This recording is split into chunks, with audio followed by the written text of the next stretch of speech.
So today I'm going to talk about the five aggregates. Good topic.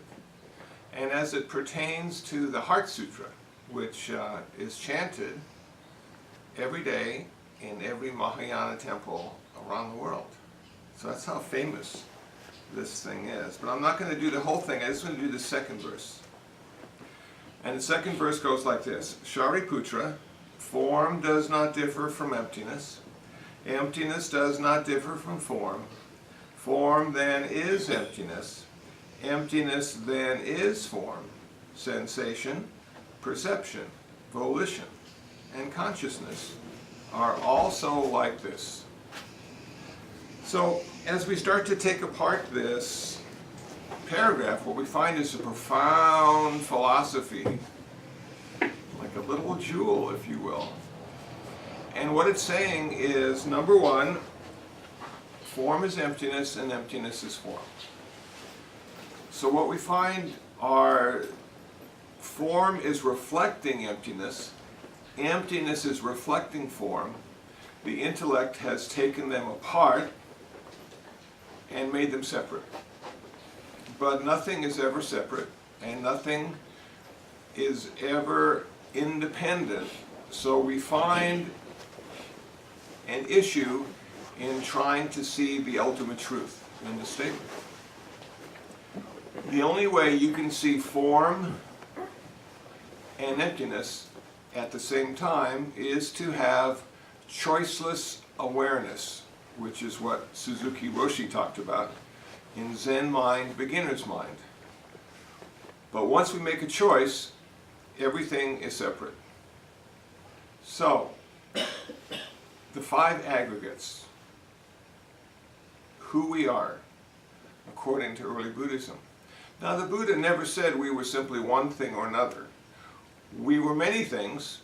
We were being conditioned by them, and we can never be separate from them. So this independent sense of self is one giant illusion, to say the least. Now, let's break down into an understandable model what the five aggregates are.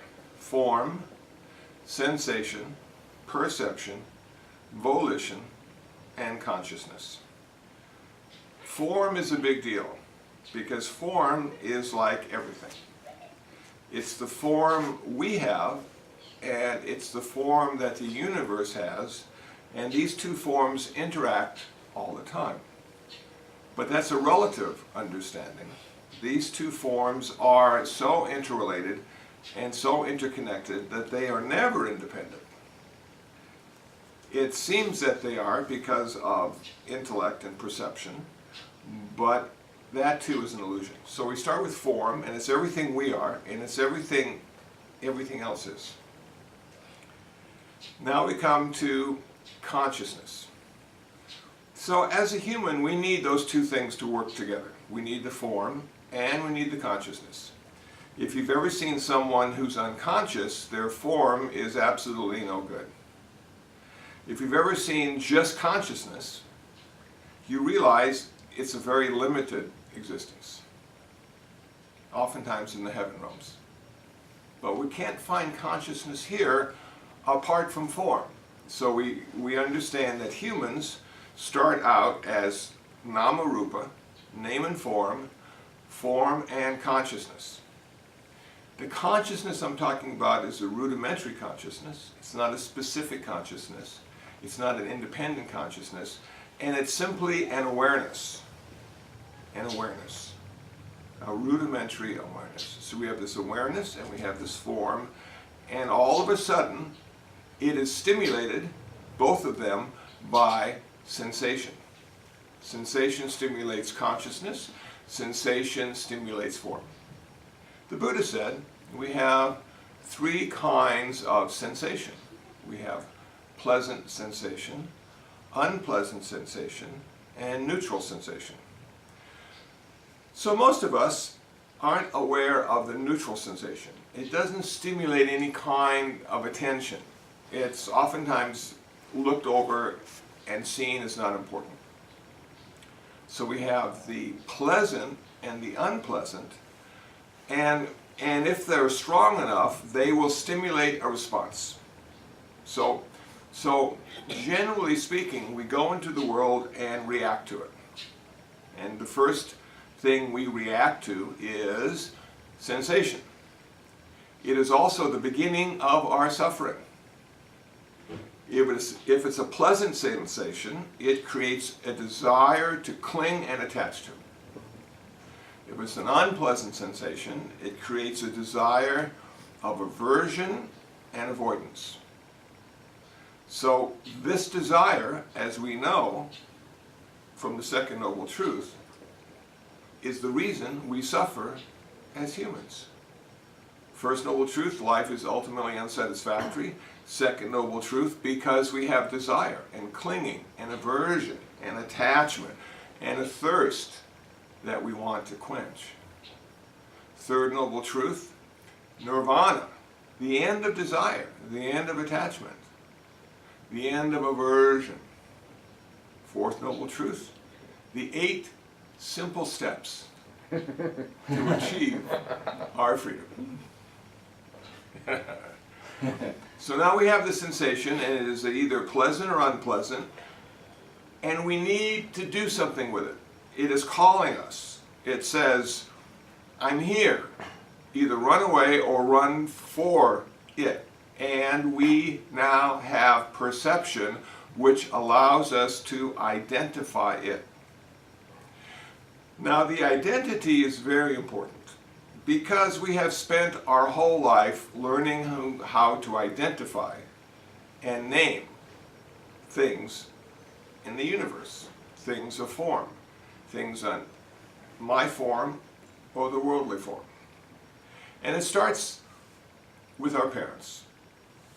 They are to blame. They are socializing us. They are teaching us a language so we can communicate and understand the world around us. And they start off simple: chair, spoon, mom, dad, and we repeat those sounds. And it makes them so happy.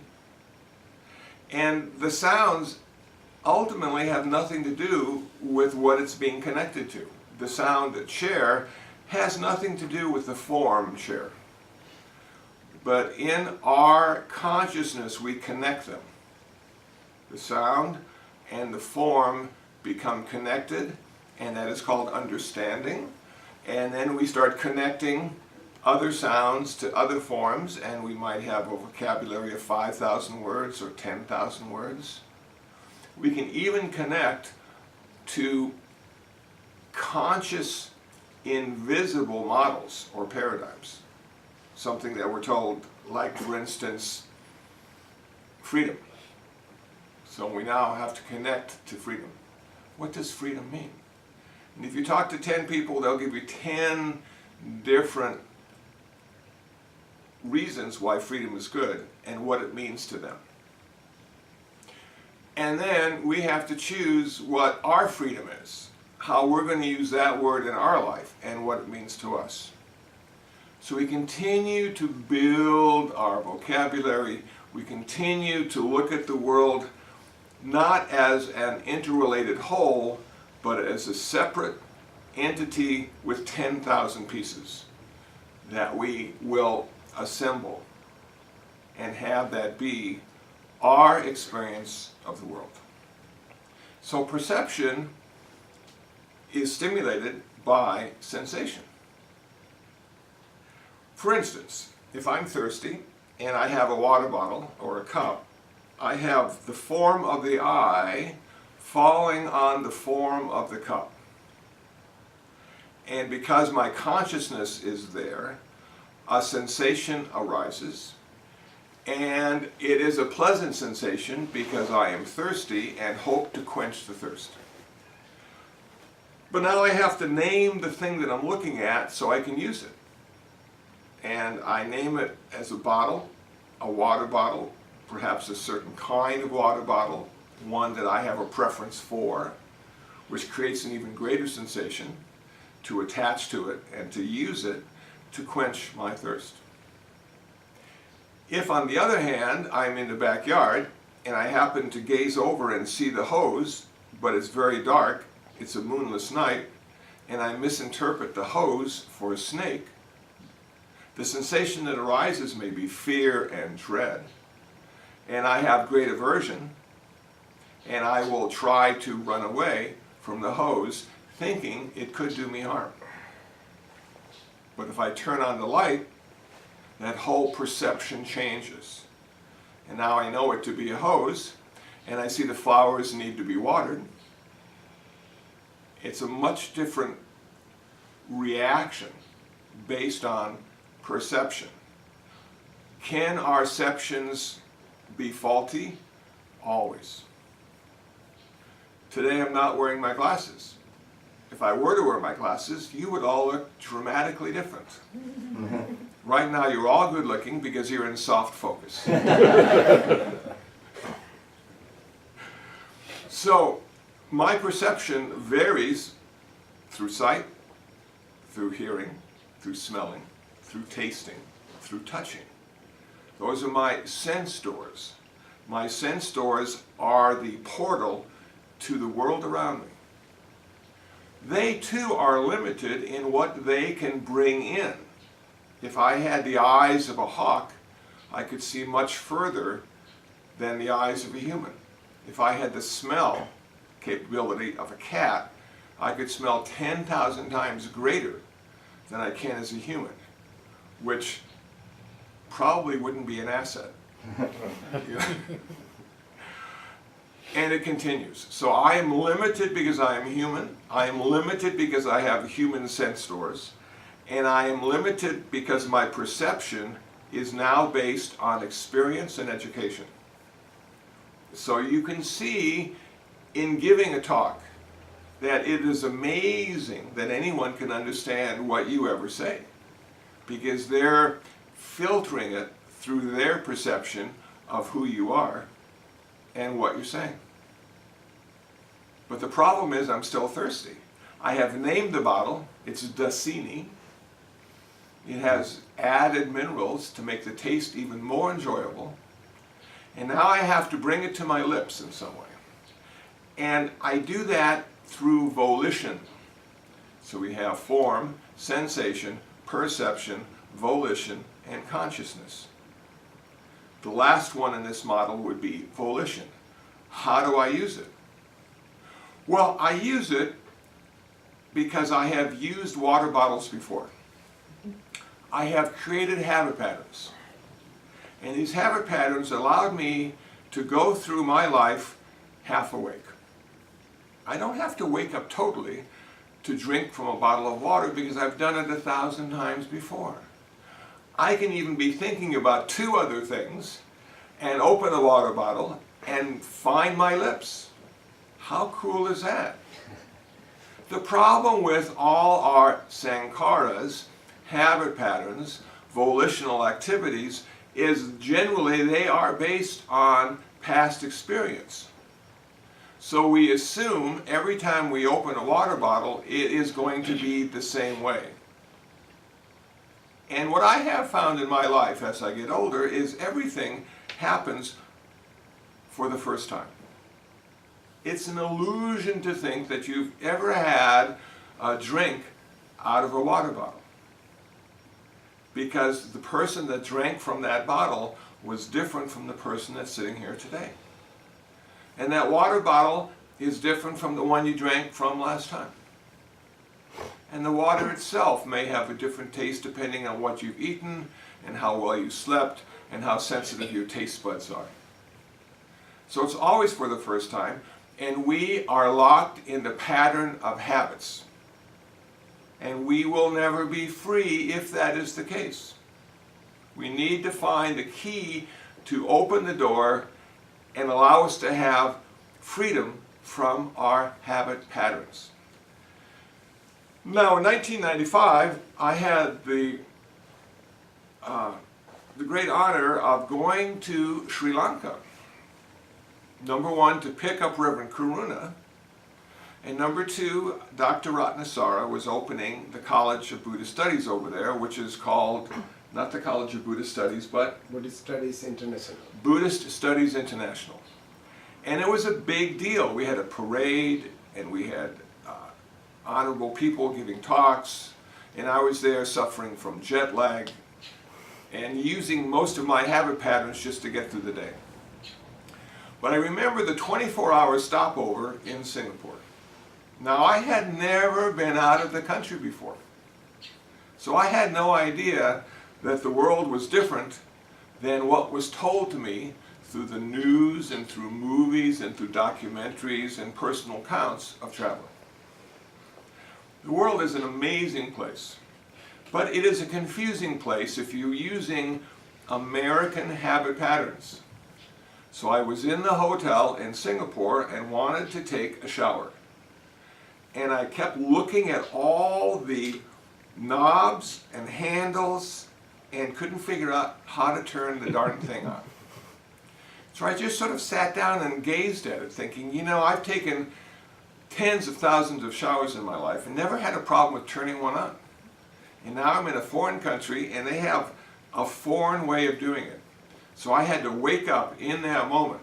I had to be able to analytically understand, in a way that I hadn't before, how to turn on a shower. It is a humbling experience. I eventually did it and smelled much better for it. Now I leave the hotel and it's time to eat. And they have all these exotic restaurants up and down the streets in Singapore, and some of them looked really good and really confusing. And there, off in the corner, was KFC. And my habit pattern just sort of led me through the front door to something that was familiar. And as I look back, I really could have eaten a lot better for a lot less in a more interesting way if I hadn't been driven by a habit pattern to the familiar. So here we are faced with this dilemma every day. We are so entrenched in our habit patterns, nothing is new, everything is familiar, and it's never the first time. I would recommend today to start using your left hand to turn on the faucet. If you always turn on the faucet with your right hand, try turning it on with your left hand and see what happens to your life. Something magical will happen. You'll have the first taste of freedom. You'll have to reintroduce your hand to the faucet. It will be the first time. It still works, but it works in a different way. So you can see habit patterns are useful because it allows us to do many more things in a shorter period of time because we don't have to think about them. We can just do them. But in our process of waking up, in the practice of meditation, in the process of reading the Dharma and making it part of our life, we start to see that in order to be enlightened, we need to be the person that can be enlightened by the present moment experience of our life. And as long as we're in the prison of our habit patterns, that probably won't occur. So do you really want to be free? Do you want to do the world with your left hand instead of the right? And I would say probably not, because we have too many things to do and not enough time to do it, and I'm going to have even more habit patterns so I can get things done even faster and not have to think about them. Because thinking about them slows me down and causes me to respond to the world in a predetermined way. Thankfully, we have artists and poets who don't seem to respond or react to the world in a predetermined way. They have enough courage to be wrong, enough courage to be judged by the majority as being wrong, and being a bit eccentric. But they are the ones, I think, who have seen the possibility of their life. And most of us, myself included, are still working on that. What is the possibility? What chance do we have of being ourselves? And what does that mean? So we look at the Heart Sutra, and the Heart Sutra tells us that form is emptiness and emptiness is form. And if we can start to figure that out, if that becomes our koan in life, form is emptiness and emptiness is form, that will lead to a radical transformation of consciousness. And as we all know, the only thing that ever achieves nirvana is our consciousness. It's not our body. The Buddha had a bad back, he was 80, he got tired, he did all the things one does who has an old body. But his internal reality was much different from every old person on the planet at that time. He didn't suffer. The five aggregates always lead to suffering, because the five aggregates are the building blocks of self. Will the five aggregates still arise after enlightenment, after nirvana? Yes, they will. But they will have no desire attached to them. No attachment, no aversion. They will simply arise. Will we be any of those five aggregates? We have never been any of those five aggregates. It is a process. We are a process. We are a process of responding to the world around us. Our freedom comes not in being somebody, but doing something. Can we simply chop wood and carry water without being the person who is chopping the wood and carrying the water? In Zen, they say yes, it is possible. And in that, we find our freedom. So we can start today by turning on the faucet with the left hand. The first step to enlightenment. Thank you for listening. Does anybody have any questions or comments on what I've said?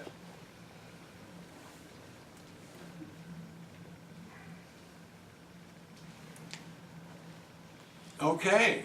Nam, how about you? Do you have anything you'd like to say? Yes.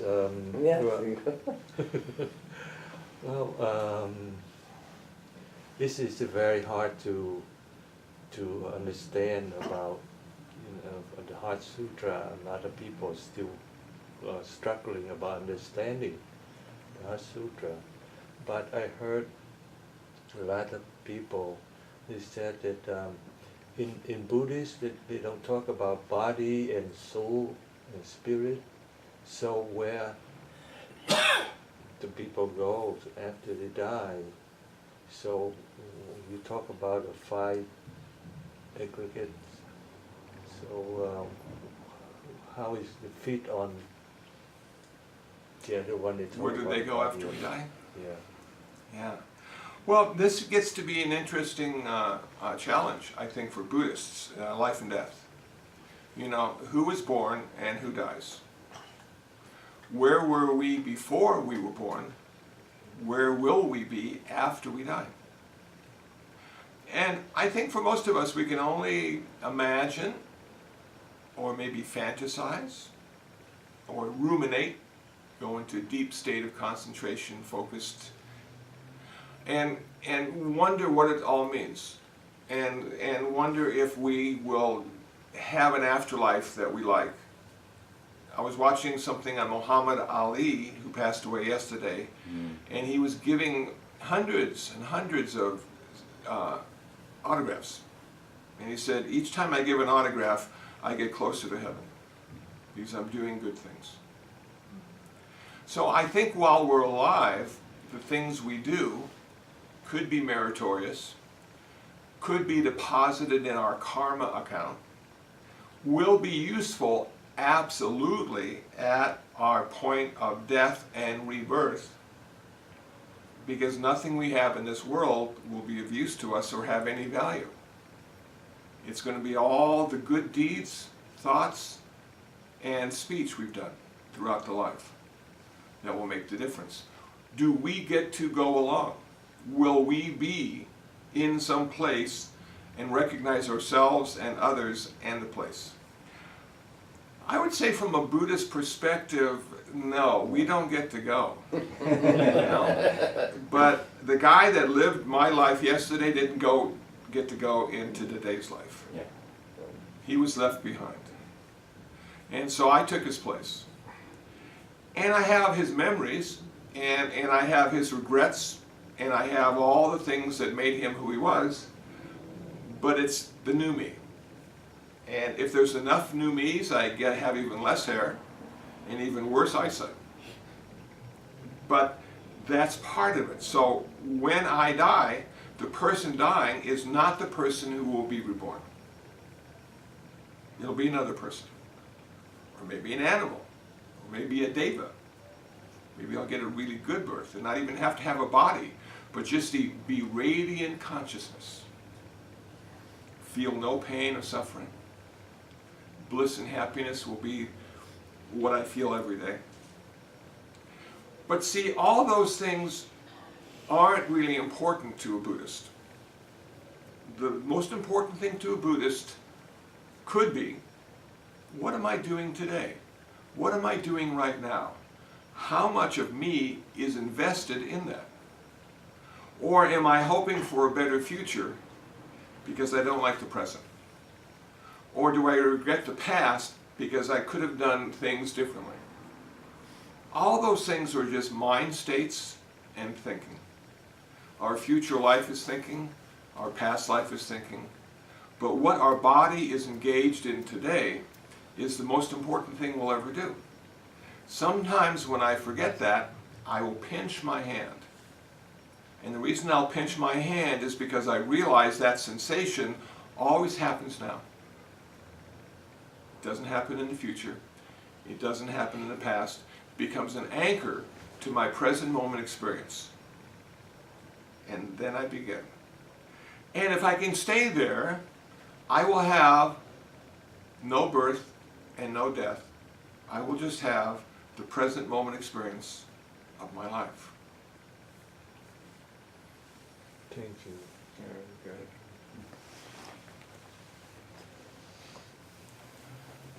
Okay. Anybody else?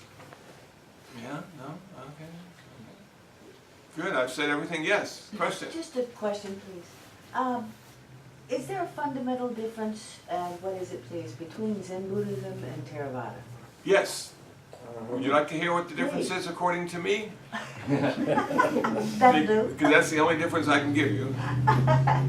And so the difference according to me is this. Theravada, original, doctrine of the elders, had a goal. And the goal was arhatship, being an arhat, one who has achieved nirvana. Both men and women had the ability to achieve nirvana.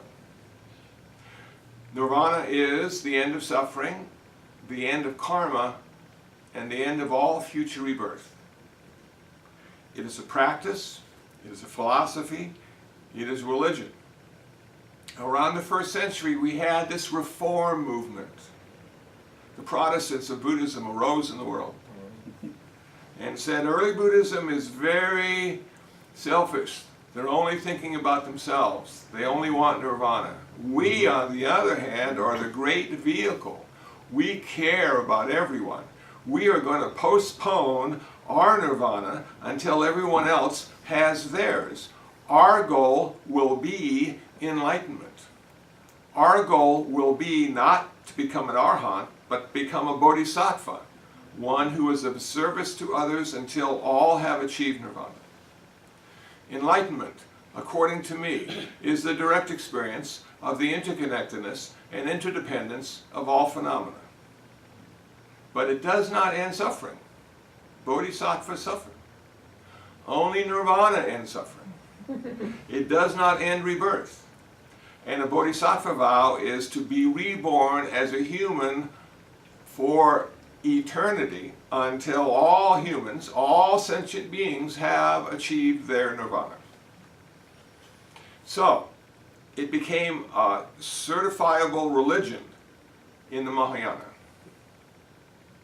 It became a practice of freedom in the Theravada. So, do you want to be free or do you want to be of service? Now, if you look at the history, the biography of the Buddha as we know it, when he achieved nirvana at 35, he didn't stop practicing. He meditated until the day he died. But when he achieved Nirvana, his only focus was to serve humans. Why was that? Because humans were suffering. He didn't do it because he wanted them to have more money or a bigger house or more children. The only reason the Buddha spoke was to encourage, to share how he ended his suffering and how they could do that. And he did that for 45 years. And even before he took his last breath, he asked the monks who had assembled, "Does anybody have any questions?" You see, he was still concerned about that. So being an arahant and being a bodhisattva are very similar in what they do. Maybe not how they think, but what they do. So that would be my explanation. Thanks for the question. Yes, Cyrus. Just a little clarification. So she asked about Zen and Theravada. You answered Mahayana and Theravada. And can you just clarify on where the Zen fits in there for her? And Sure. Thank you. So let me tell you about Zen. What does the word Zen mean? Well, in Chinese it's Chan. In Korean it's Son. In Japanese it's Zen. In English it's meditation. It's the meditation school. There are two kinds of Zen, Rinzai and Soto, which happened around the 12th century. There was a monk named Dogen who went into China, got all the books he could find on meditation, and brought them back to Japan, and started Soto Zen, a specific school, the Gradual Enlightenment school. But Zen is also found in Mahayana Buddhism. So when we think of the Protestants, we see the Baptists and the Episcopalians, and we see all the other religions except for Catholicism. So in a way, you could look at the Buddhists as being the Catholics, and the Mahayana as being the Protestants. And even within the Catholics, you have different kinds of Catholics. And even with early Buddhism, you have different kinds of early Buddhists. In fact, after the Buddha died, 18 schools arose in the world, trying to explain what the Buddha said. Of all those 18 schools, only one exists today, and that is the Theravada. Helpful? That answers. Very much. Thank you, sir. Yes, Thank you. yes.